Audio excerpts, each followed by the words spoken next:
Hello everyone, welcome back to my YouTube channel. हमने अपनी पिछली क्लास में डिस्कस करना स्टार्ट किया था यूनिट 3 से क्लास 11th की cell structure and function. First chapter को हम डिस्कस कर रहे हैं, cell the unit of life. पिछली क्लास में हमने डिस्कस किया था रिगार्डिंग सेल थ्योरी के बारे में, थोड़ा बहुत बताया था, और डिस्कवरी ऑफ सेल्स कि सेल कैसे डिस्कवर किया गया था। आज की इस वीडियो में हम डिस्कस करेंगे ओवरव्यू ऑफ सेल्स, मतलब कि हम सेल के बेसिक स्ट्रक्चर को जानने की कोशिश करेंगे, सेल शेप्स के बारे में, सेल साइज़ के बारे में डिस्कस करेंगे, और उसके बाद हम थोड़ा बहुत डिस्कशन करेंगे प्रोकैरियोटिक सेल्स के बारे में। अभी हम बात करते हैं ओवरव्यू ऑफ सेल के बारे में। तो कोई भी जो एक सेल होता है उसके अंदर मेजरली 3 एलिमेंट्स प्रेजेंट होते हैं। आउटर एनवेलप होता है, उसके बाद genetic material and then cytoplasm. तो जैसा कि आप इस फिगर में भी देख पा रहे हैं कि सबसे पहले एक आउटर मेम्ब्रेन होती है जिसको हम बोलते हैं प्लाज्मा मेम्ब्रेन होती है, या फिर उसको प्लाज्मा मेम्ब्रेन होती है एनिमल सेल्स के केस में, और उसके अलावा एक सेल वॉल प्रेजेंट होती है प्लांट सेल्स में, जिसको हम आगे डिस्कस करेंगे। उसके बाद जो आप ये सेंटर में देख रहे हैं यहाँ पर होता है जेनेटिक मटेरियल, जिसको हम हेरिडिटरी मटेरियल भी बोलते हैं क्योंकि वो जनरेशन टू जनरेशन पास होता है। उसके अलावा जो बाकी ये जितना भी आप देख रहे हैं इसको बोलते हैं cytoplasm. So we have outer envelope, जिसको ये जो है वो आउटर एनवेलप है। उसके बाद हमारे पास जेनेटिक मटेरियल है और साइटोप्लाज्म। ये 3 चीज़ें जो हैं वो बेसिकली हर एक सेल के अंदर प्रेजेंट होती हैं। तो अब हम इनको वन बाय वन डिस्कस करते हैं। सबसे पहले हम बात करते हैं आउटर एनवेलप की। आउटर एनवेलप क्या होता है कि बेसिकली वो एक सेल को उसके एक्सटर्नल एनवायरनमेंट से डिस्टिंग्विश करता है, कि हम एक सेल को डिफाइन कैसे करते हैं, कि वो एक सेल की डिफाइनिंग बाउंड्री है, एक बाउंड्री की तरह वो एक्ट करता है। जैसे कि अगर हम कहते हैं, जैसे हम किसी फुटबॉल कोर्ट को अगर हम देखते हैं तो हम बताते हैं कि ये जो है वो फुटबॉल कोर्ट है इतना, ठीक है, इस तरीके से हम उसको ड्रॉ कर सकते हैं। तो ये हम बता रहे हैं कि फुटबॉल जो कोर्ट है उसकी बाउंड्री है। तो इसी तरीके से जो प्लाज्मा मेम्ब्रेन है वो एक सेल की बाउंड्री को डिफाइन करता है। सेल डिफरेंट शेप्स में हो सकती है, डिफरेंट साइज़ की हो सकती है, लेकिन उसको डिफाइन करने के लिए हमें कुछ चीज़ चाहिए। वो जो होता है दैट इज़ प्लाज्मा मेम्ब्रेन, या फिर उसको हम आउटर एनवेलप बोलते हैं। सेल्स जो हैं they are surrounded by an outer envelope, जिसको हम प्लाज्मा मेम्ब्रेन बोलते हैं। It isolates the cell interior, जो सेल के इंटीरियर में जो है उसको सेल के एक्सटीरियर या फिर जो उसकी सराउंडिंग्स होती हैं उससे डिस्टिंग्विश करता है आउटर एनवेलप। ये हो गया बात प्लाज्मा मेम्ब्रेन का। उसके बाद एक डिस्टिंक्ट सेल वॉल प्रेजेंट होती है प्लांट सेल के केस में, जो कि प्लाज्मा मेम्ब्रेन के आउटसाइड होती है। इसको हम कैसे कह सकते हैं कि सपोज़ ये जो है हमारी प्लाज्मा मेम्ब्रेन है, ठीक है, प्लाज्मा मेम्ब्रेन जो है वो आउटर एनवेलप है, लेकिन प्लांट सेल्स में प्लाज्मा मेम्ब्रेन के बाहर भी एक दूसरी लेयर प्रेजेंट होगी जिसको हम बोलते हैं सेल वॉल, ठीक है। सेल वॉल का क्या फंक्शन होता है? सेल वॉल जो है वो प्रोटेक्शन प्रोवाइड करती है, रिजिडिटी प्रोवाइड करती है और शेप प्रोवाइड करती है सेल्स को। इन सब चीज़ों को हम वन बाय वन जब हम प्लाज्मा मेम्ब्रेन को डिटेल में डिस्कस करेंगे तो हम इसकी प्रॉपर्टीज़ के बारे में समझेंगे, सेल वॉल की प्रॉपर्टीज़ को देखेंगे। अभी हम सिर्फ एक बेसिक इंट्रोडक्शन ले रहे हैं कि हर एक सेल जो है उसके अंदर ये चीज़ें होती हैं। तो ये बात हमने कर ली आउटर एनवेलप की। उसके बाद हम आते हैं जेनेटिक मटेरियल के ऊपर। जेनेटिक मटेरियल जो है वो हेरिडिटरी मटेरियल भी इसको हम बोल सकते हैं। आपने सुना होगा डीएनए के बारे में। डीएनए जो है वो हमारा हेरिडिटरी मटेरियल है, या इसको हम जेनेटिक मटेरियल भी बोलते हैं। DNA stands for deoxy ribo nucleic acid. इसको हम आगे जो हमारा सेकेंड चैप्टर होगा बायोमोलिक्यूल्स, उसके अंदर बहुत डिटेल में डिस्कस करेंगे। डीएनए क्या क्या क्या क्या कंपोजिशन होता है, कैसे वो पास ऑन होता है जनरेशन टू जनरेशन, इनको हम आगे आने वाली जो वीडियोस हैं उसमें देखेंगे। फिर उसके बाद यहाँ पे लिखा है कि it controls the functioning of the cells. Cell की फंक्शनिंग को कैसे कंट्रोल करता है? हमें पता है कि हमारे पास सबसे पहले होता है डीएनए, ठीक है। डीएनए जो है वो न्यूक्लियस के अंदर प्रेजेंट होता है। अगर हम बात करें यूकैरियोटिक सेल्स की, ठीक है, डीएनए से बनता है हमारे पास RNA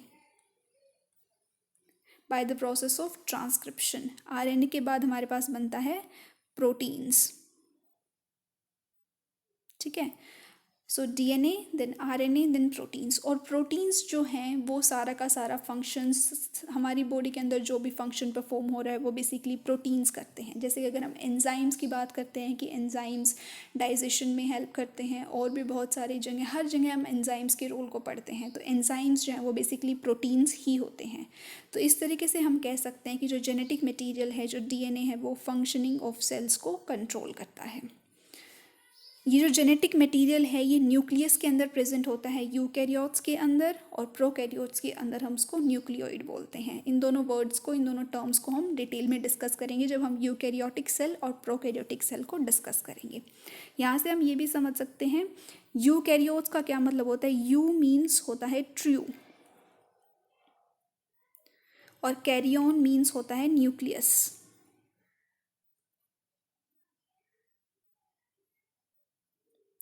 Which means that the eukaryotes, they have a true nucleus, a well defined nucleus, nucleus जिसके अंदर genetic material present है।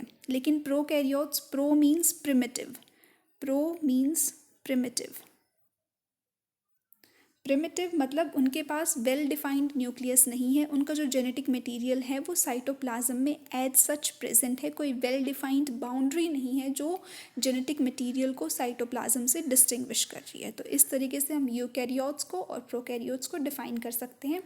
इन सब बातों को हम दोबारा डिस्कस करेंगे जब हम यूकैरियोटिक सेल्स और प्रोकैरियोटिक सेल्स को डिटेल में डिस्कस करेंगे। उसके बाद जो हमारा थर्ड इम्पॉर्टेंट कॉम्पोनेंट आता है दैट इज़ साइटोप्लाज्म। जैसे कि हमने दो पढ़ लिए, सबसे पहले आउटर एनवलप होता है जो सेल को उसकी एक्सटर्नल सराउंडिंग से डिस्टिंग्विश करता है, उसको एक डेफिनेट बाउंड्री प्रोवाइड करता है, तो उसको बोलते हैं आउटर एनवलप।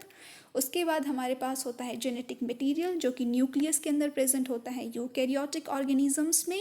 यूकैरियोटिक ऑर्गेनिजम्स का एग्जाम्पल जैसे हम खुद human beings, we are eukaryotes. Prokaryotes में वो वेल डिफाइंड बाउंड्री के अंदर प्रेजेंट नहीं होता है, it lies with in the cytoplasm के अंदर वो प्रेजेंट होता है। Prokaryotes for example bacteria. Third हम डिस्कस करते हैं साइटोप्लाज्म। ठीक है, साइटोप्लाज्म जो है वो एक सेमी फ्लूइड मैट्रिक्स है which occupies the interior of the cell. Cell के अंदर प्रेजेंट होता है। यहाँ पर it is the area of major cellular activities, जो भी सेल की मेजर एक्टिविटीज़ होती हैं वो यहीं पर होती हैं। ठीक है, various chemical reactions occur in it to keep the cell in the living state. भी डिफाइन हमने बोला था कि हम लिविंग और नॉन लिविंग को कैसे डिफाइन करते हैं, तो जो सेल को लिविंग स्टेट के अंदर रखता है वो मेटाबॉलिक रिएक्शंस होती हैं। मेटाबॉलिक रिएक्शंस, ये जो सारी मेटाबॉलिक रिएक्शंस हैं वो मोस्टली साइटोप्लाज्म के अंदर होती हैं। साइटोप्लाज्म के अंदर जैसे कि बहुत सारी ऑर्गेनल्स भी प्रेजेंट होती हैं, तो उनके अंदर बहुत सारी मेटाबॉलिक रिएक्शंस हो रही होती हैं। तो इन्हीं मेटाबॉलिक रिएक्शंस की वजह से अगर ये रिएक्शंस हमारी सेल के अंदर चल रही हैं तो हम कह सकते हैं जो सेल है वो एक लिविंग स्टेट के अंदर है। ठीक है, तो इस तरीके से जो साइटोप्लाज्म है उसके अंदर जो रिएक्शंस हो रही हैं, they keep the cell in the living state. Special structures called organelles, इन ऑर्गेनल्स को हम वन बाय वन डिस्कस करेंगे आगे आने वाली वीडियोस में। ये जो ऑर्गेनल्स हैं वो साइटोप्लाज्म के अंदर ही प्रेजेंट होती हैं। ठीक है, नेक्स्ट मूविंग ऑन, ये जो है हमारे पास डिफरेंट टाइप्स ऑफ ऑर्गेनल्स हैं।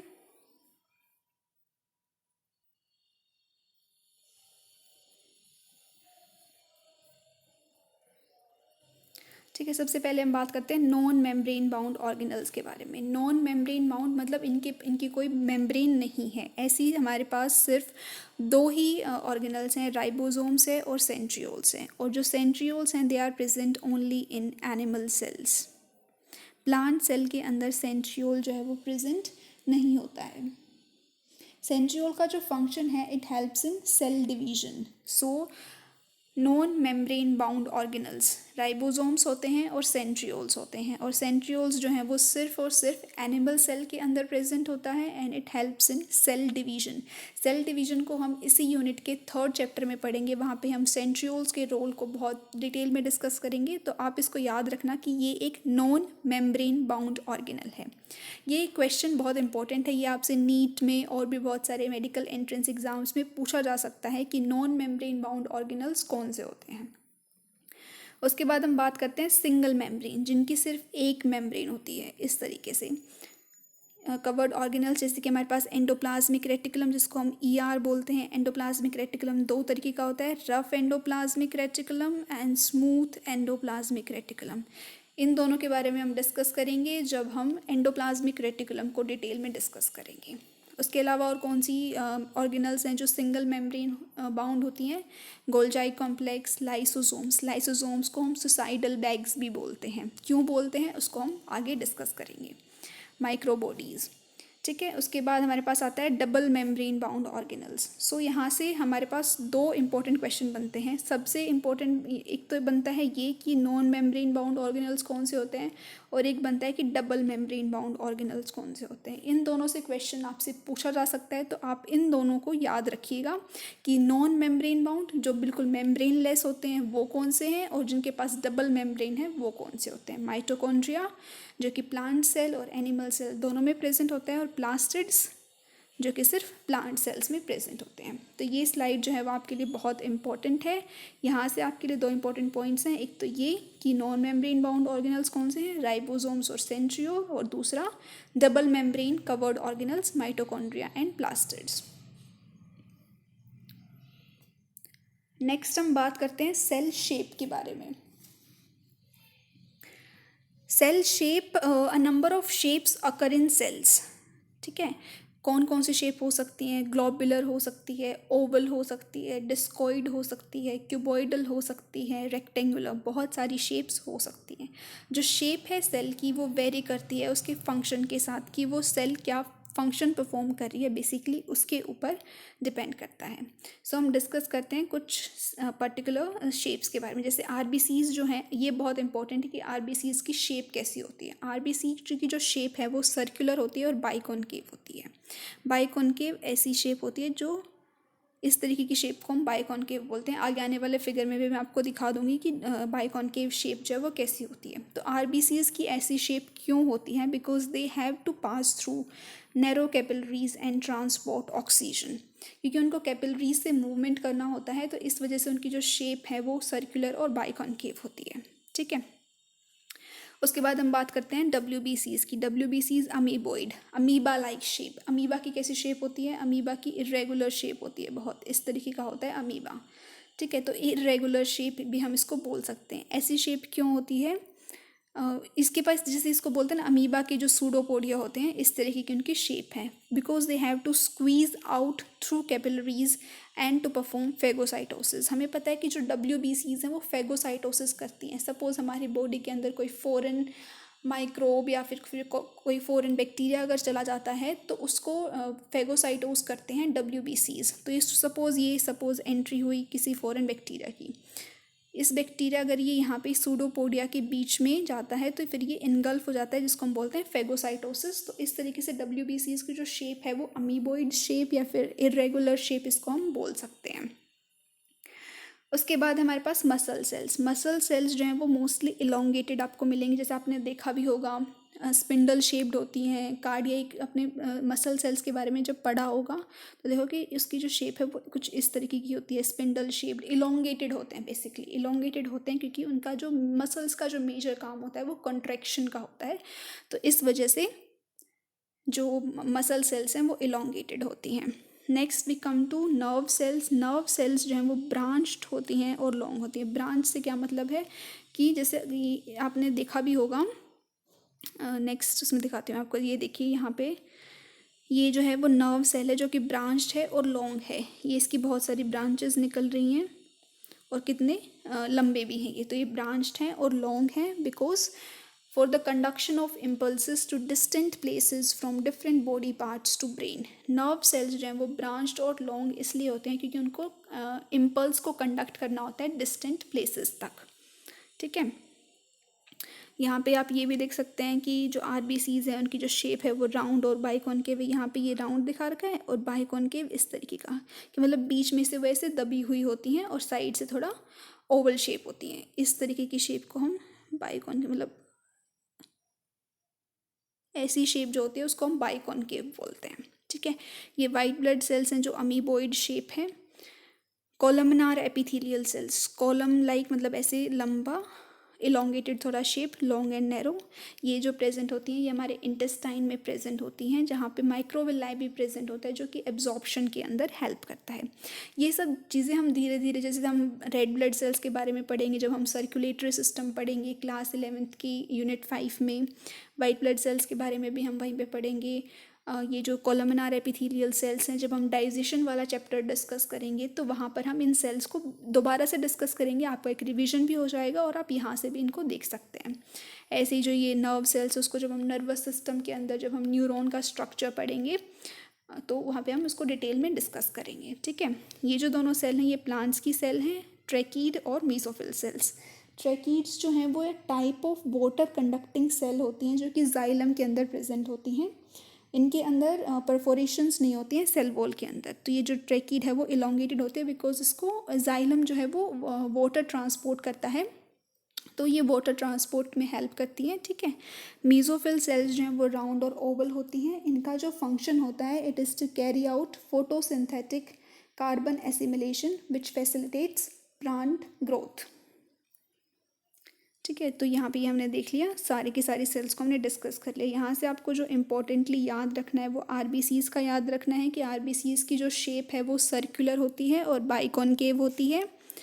और दूसरा आप याद रख सकते हैं नर्व सेल्स का बहुत इंपॉर्टेंट है कि ब्रांच्ड होती हैं और लॉन्ग होती हैं। और हमने पढ़ा था कि नर्व सेल्स जो हैं वो one of the longest sales हैं, लार्जेस्ट सेल्स हैं ह्यूमन बॉडी के अंदर, ठीक है। और इंटेस्टिनल सेल्स जो हैं वो कॉलमनार होते हैं विद माइक्रोबिलाई। माइक्रोबिलाई का फंक्शन हम डिस्कस करेंगे जब हम डाइजेशन वाला चैप्टर पढ़ेंगे, ठीक है। यहाँ से हम देख सकते हैं कि सेल शेप, और जो शेप है सेल की वो उसके फंक्शन के साथ वेरी करेगी, किस तरीके का वो फंक्शन परफॉर्म कर रहा है उसी तरीके से उसकी जो शेप है वो बन जा रही है, ठीक है। ये हमने डिस्कस कर लिया है। उसके बाद हम आते हैं सेल साइज़ के ऊपर।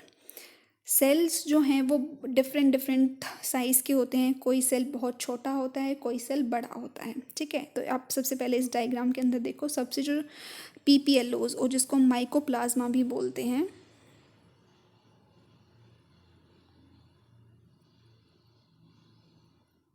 माइकोप्लाज्मा और PPLO, they are about 0.1 micron metre in size. Micron metre means 10⁻⁻⁶, इतने छोटे होते हैं ये cells. PPLO stands for pleuro pneumonia like organisms, so they are the smallest cells, ठीक है। उसके बाद हम बात करते हैं बैक्टीरिया की। बैक्टीरिया जो है उनका जो टिपिकल साइज़ होता है that is 1 to 2 micron. Viruses को हम एग्जैक्टली सेल नहीं बोल सकते हैं बिकॉज आउटसाइड द, अगर हम outside any living organism they are non living, but whenever they enter into our body और the body of any plant और एनी अदर एनिमल, तभी हम उनको लिविंग बोल सकते हैं। लेकिन जो वायरसेस का साइज़ होता है वो 0.02 to 0.2 माइक्रोन मीटर हो सकता है, ठीक है। और एक टिपिकल यूकैरियोटिक सेल का जो साइज़ है वो 10 to 20 माइक्रोन मीटर होता है, ठीक है। Largest isolated single cell is of the ostrich egg. Ostrich egg जो होता है, इसको यहाँ पे आप करेक्ट कर लीजिएगा, ostrich egg not ostrich. Ostrich egg जो है वो लार्जेस्ट आइसोलेटेड सिंगल सेल है। और अगर हम ह्यूमन रेड ब्लड सेल्स की बात करें they are about 7 micron metre in diameter. तो सेल साइज जो है वो बहुत स्मॉल से लेकर लार्ज तक हो सकता है। यूकैरियोटिक सेल्स जो है वो 10 to 20 माइक्रोन मीटर की रेंज में आते हैं, ठीक है। उसके बाद हम बात करते हैं प्रोकैरियोटिक सेल्स की। प्रोकैरियोटिक, जैसे कि मैंने आपको पहले भी बताया था, वर्ड को स्प्लिट करके हम लिख सकते हैं। प्रो मीन्स प्रिमिटिव,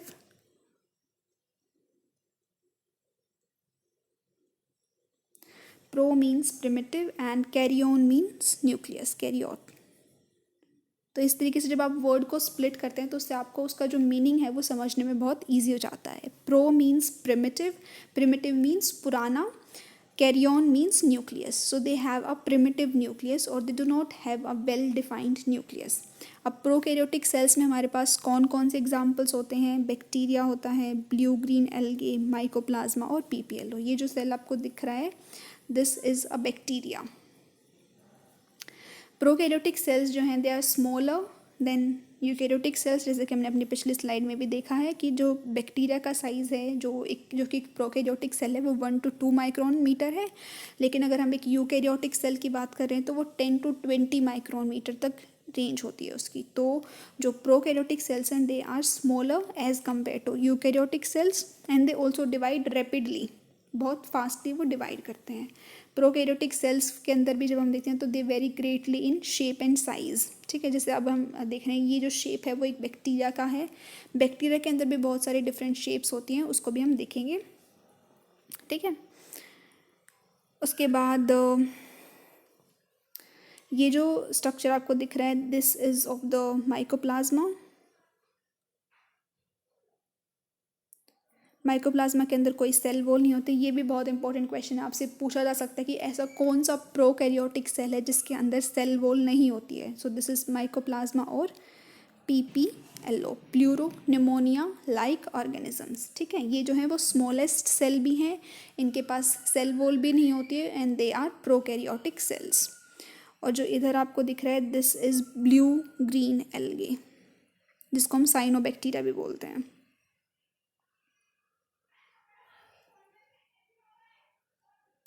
साइनोबैक्टीरिया जिसको हम बोलते हैं, ठीक है। यहाँ पे ये यूनिसेलुलर होते हैं यूजुअली, लेकिन यहाँ पे कॉलोनी के अंदर दिखाया हुआ है, ठीक है।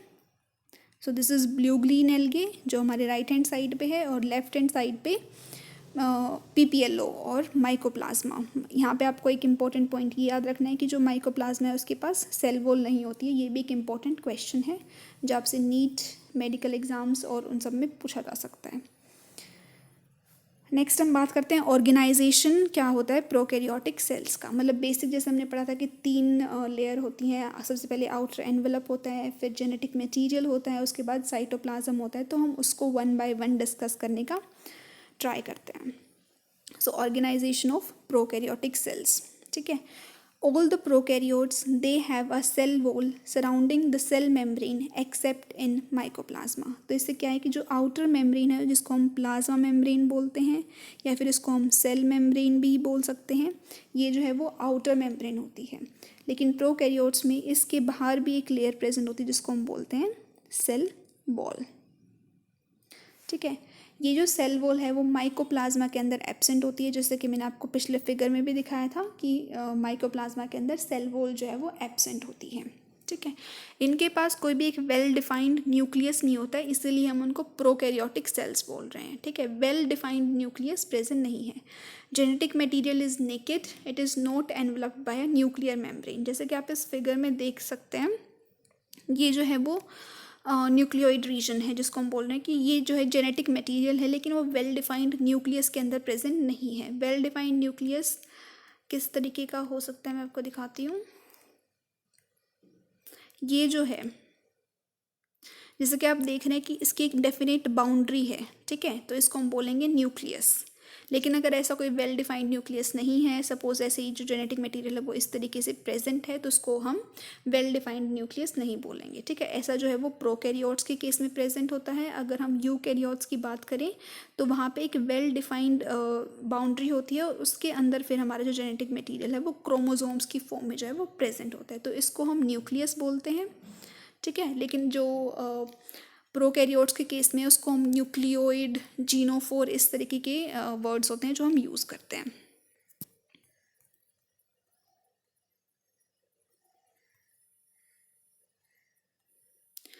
ठीक है, तो ये हमने देख लिया। उसके अलावा यहाँ पे और जो चीज़ें हैं वो देख सकते हैं हम कि साइटोप्लाज्म प्रेजेंट है, प्लाज्मा मेम्ब्रेन जो है वो है, सेल वॉल है, प्लाज्मा मेम्ब्रेन है, साइटोप्लाज्म है। प्लाज्मिड के बारे में हम आगे आने वाली स्लाइड्स में डिस्कस करेंगे। राइबोसोम्स प्रेजेंट है। राइबोसोम्स जो है हमने देखा था कि नॉन मेम्ब्रेन बाउंड ऑर्गेनल्स जो हैं वो होती हैं, ठीक है। ये जो सारा स्ट्रक्चर है इसको हम आगे आने वाली वीडियोस में डिस्कस करेंगे कि पिलाई का क्या रोल है, फ्लैजुलम का क्या रोल है, और कैप्सूल और स्लाइम लेयर क्या होता है, ठीक है। इन सब को हम आगे आने वाली वीडियोस में देखेंगे। अभी हम बात करते हैं जेनेटिक मटेरियल की। जो प्रोकैरियोटिक सेल्स में जो जेनेटिक मटेरियल होता है वो एक single molecule of double stranded DNA होता है। जैसे कि हम अपनी बात करते हैं ह्यूमन बींग्स के अंदर हमें पता है, कि 23 पेयर्स ऑफ क्रोमोसोम्स होते हैं, ठीक है।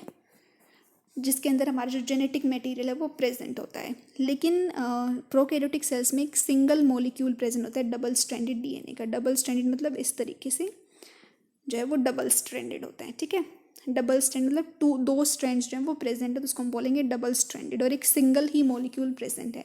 लेकिन ह्यूमन बींग्स के अंदर ऐसे 23 पेयर्स प्रेजेंट होते हैं, मतलब टोटल 46 क्रोमोसोम्स होते हैं, ठीक है।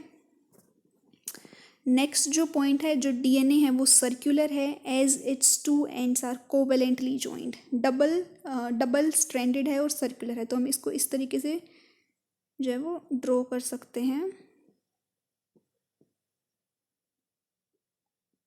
कोवेलेंटली जॉइंड होता है, और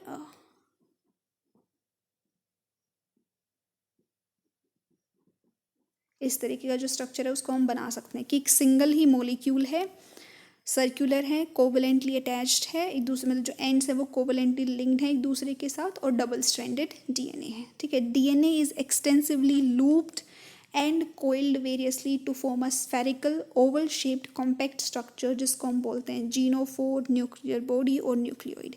ये जो वर्ड्स तीनों टर्म्स हैं ये बहुत इंपॉर्टेंट, ये आपसे एग्जाम्स में पूछी जा सकती हैं, ठीक है। यहाँ पे आप देखो कि ये जो है ये बैक्टीरियल डीएनए है, जिसको हम बोलते हैं कि ये जो है हमारा मेन जेनेटिक मटेरियल है, ठीक है।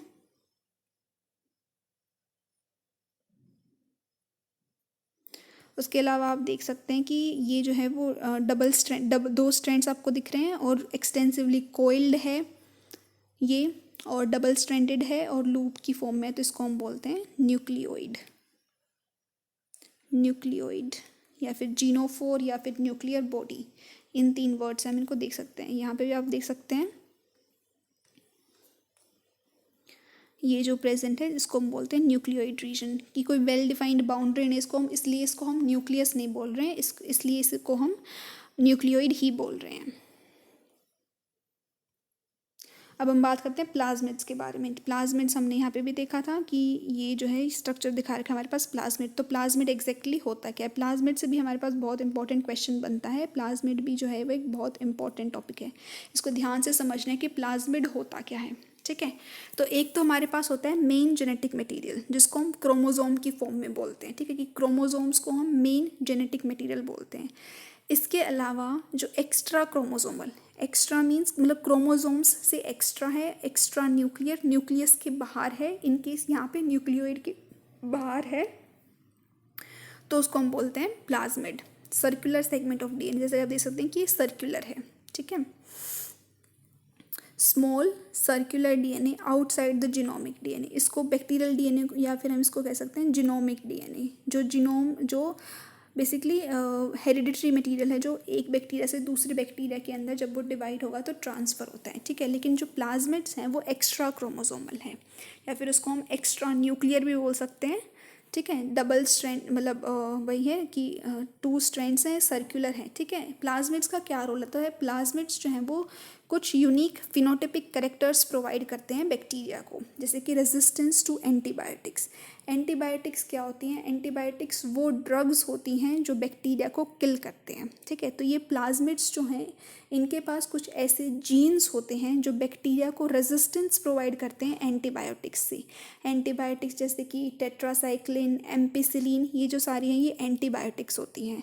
तो अगर किसी बैक्टीरिया के पास ऐसा कोई प्लाज्मिड है जहाँ पे ये जो जीन है वो प्रेजेंट है, तो अगर हम एंटीबायोटिक लेते हैं तो फिर भी वो बैक्टीरिया पे कोई इफ़ेक्ट नहीं करेगी, that bacteria will still be alive, वो तब भी अलाइव ही रहेगा। अगर उसके पास वो ये प्लाज्मिड नहीं है then it might die, sorry it will die. But अगर उसके पास ये प्लाज्मिड है और उस प्लाज्मिड के अंदर ये जीन प्रेजेंट है जो एक पर्टिकुलर एंटीबायोटिक के अगेंस्ट, जैसे कि टेट्रासाइक्लिन या फिर एम्पिसिलिन, इन सब के अगेंस्ट अगर आपको रेजिस्टेंस प्रोवाइड कर रहे हैं तो वो बैक्टीरिया की जो डेथ है वो नहीं होगी।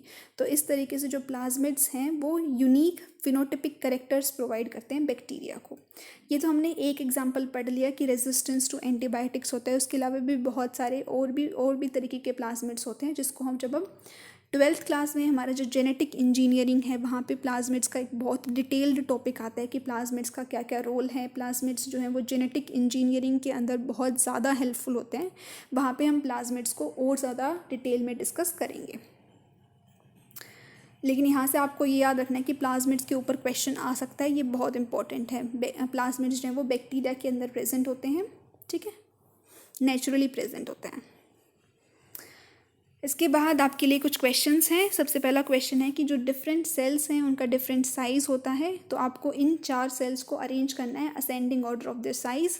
इसका करेक्ट आंसर आप मुझे कमेंट सेक्शन में बता सकते हैं। उसके बाद जो हमारा सेकंड क्वेश्चन है, which of the following statement is correct?